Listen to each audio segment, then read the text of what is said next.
আমার মুরগির মাংস আর হচ্ছে ডিমের এই রেসিপিটা অনেকে পছন্দ করে, তো আমার এই ভিডিওটা তাদের জন্য। হ্যালো এভরিওয়ান, আসসালামু আলাইকুম। সবাই কেমন আছেন?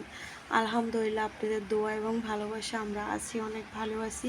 এই ভিডিওটা কিন্তু আমার আজকের না, এই ভিডিওটা হচ্ছে প্রায় 3 সপ্তাহ আগের ভিডিও। আমার সেজু বোন আসছিল আমাদের বাসায়, তো ও আসছিল, ওই উপলক্ষে আমি ঝোল করে মুরগির মাংস রান্না করলাম আর হচ্ছে ডিমকে এভাবে করে রান্না করলাম। আমার বোন আবার অনেক পছন্দ করে, তো স্বাভাবিক আমার তৌফিকে যতটুকু আছে অতটুকুই করলাম, যেহেতু এখন আমার অবস্থা অনেক খারাপ। তো দোয়া করবেন। আলহামদুলিল্লাহ, তবুও যতটুকুতে আসি আল্লাহর কাছে অনেক শুক্রিয়া। আমাদের থেকে অনেক খারাপ অবস্থাও মানুষ আছে, তো আল্লাহ সবাইকে অনেক যার যে জায়গায় আছে সে জায়গায় সবাইকে ভালো রাখুক, সুস্থ রাখুক।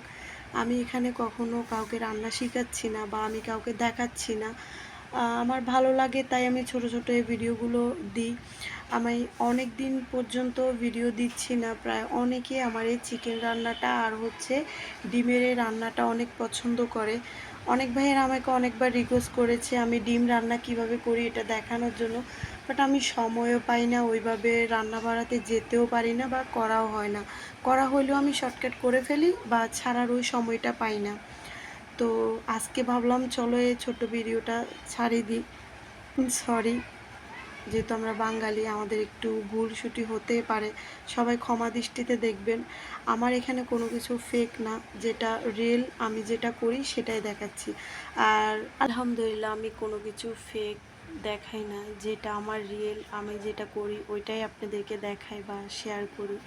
তো আল্লাহ হাফিজ।